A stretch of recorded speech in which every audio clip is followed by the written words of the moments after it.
guys, it's Kip with this episode of Chronicles of a Culture Changer, and with this one we're going to talk about 10 warning signs that an assault is impending.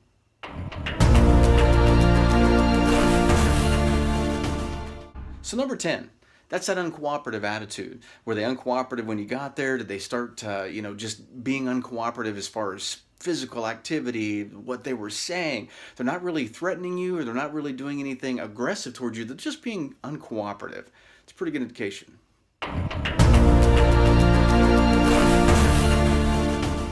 Number 9 is parroting. Parroting is when you ask someone a question and they repeat whatever it is that you ask them. The danger in parroting is that if you say, hey, what's your name? And they go, what's my name?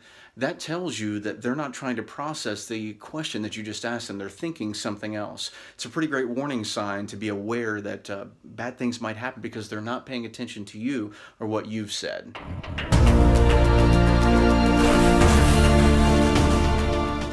Number 8, perceived disrespect. Do they think like you're challenging their street cred? I mean, are they doing the chihuahua, the bark, bark, bark, and you're not backing away? Being belittled, they're talked down to, they're disrespected in public. This can be a key indicator if you start seeing that, especially if they tell you, man, why are you disrespecting me? Something like that is a pretty good indicator that they're getting angry.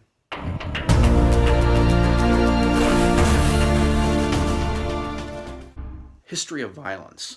Did they have violence just before you got there? Do we have a previous knowledge of them having violent issues? Has this address been flagged before? I mean, have the police been there before? Have we had to deal with them on a regular basis, whether it be through domestics or, fights or assaults or whatever? So a history of violence, particularly just before you get there, that's a pretty good indicator, warning sign.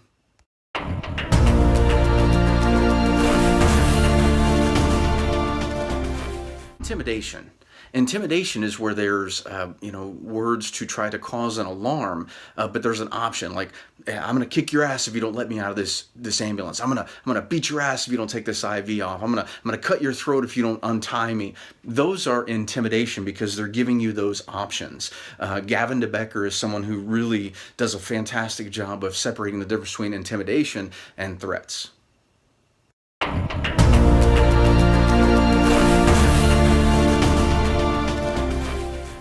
Threat. This is when there is no option. There is no way out. This is a direct, I'm going to do this, and there is nothing else about it. When someone is giving you a direct threat, guys, we need to take it serious on the job because more often than not, they follow through. So there's a difference between the intimidation we talked about a moment ago and the actual threats that we're discussing right now. So when they say, I am going to, and there is no option for it to not happen, meaning that they've decided this is what they're going to do, you need to take it serious and realize that this is a huge warning sign.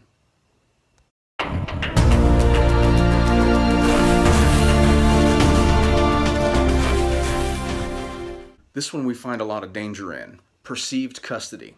If they think that we are an extension of law enforcement and they believe that we're, holding on to them, or, it's the you can go to the hospital with them or jail with me type of situation. It's the one where, officers have brought someone into the ED, they've left and then, gone, and then guess what?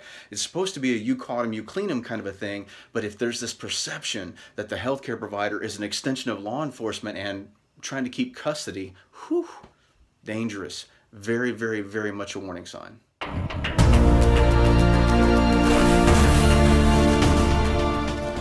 Hands down, the leading incident in which a criminal assault occurs in medicine is always, always, always during a restraint situation.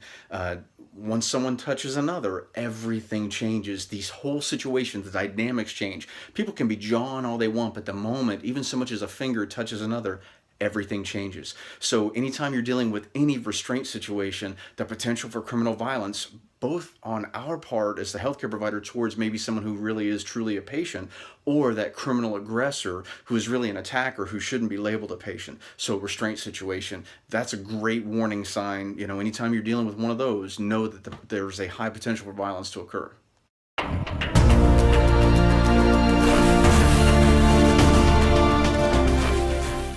Number number 2. You didn't think I was going to go on here without having this in here, right? Alcohol or drug intoxication. Man, work the streets for any amount of time, and we deal with those folks. The danger and the warning sign with this is that they have the roller coaster of emotions. They can be cool 1 minute, crying 1 second, angry the next, and so it's this roller coaster, and the unpredictability of how they can behave means it's a pretty good indicator that there is a potential for violence to occur.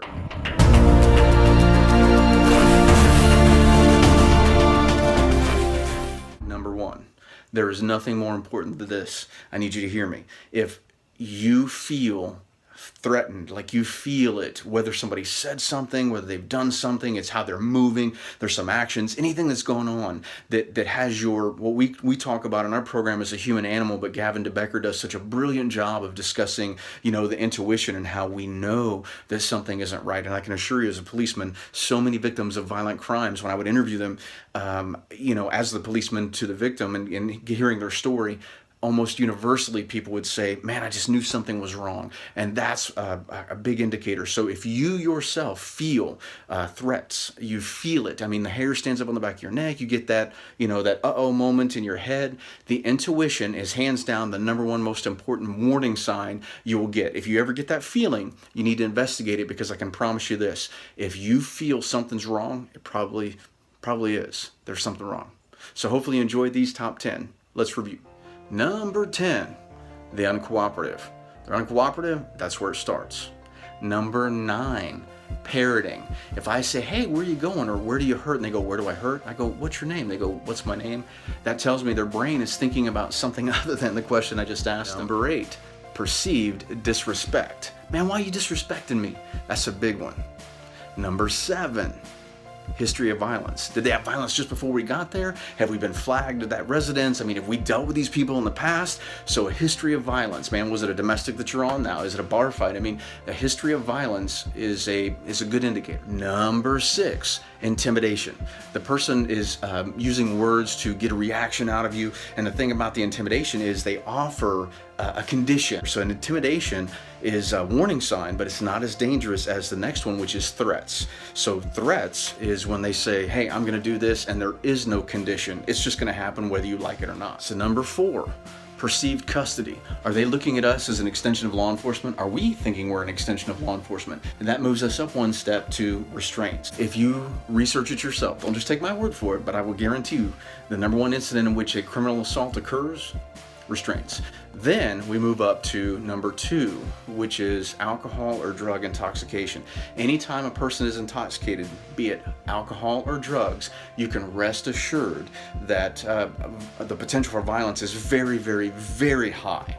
And then the last but not least, and the most important, is your intuition. If you get that feeling that something isn't right, it's what's going on here? It's just a moment in time. That's the most important warning sign that you can ever get that there's a problem, because your brain may have perceived something in their body language that was odd. Something happened, but it was so fast that you didn't consciously process it. You subconsciously did, and it was your intuition, the human animal, going, hey buddy, we have a problem. So hope you enjoyed. We'll see you soon.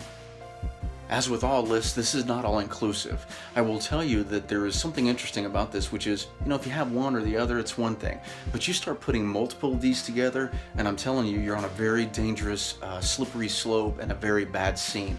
The more of these you stack, the more danger you're in. So just be aware of that. If you've got multiple of this list in someone that you're dealing with, yeah, it's a bad day. Be safe.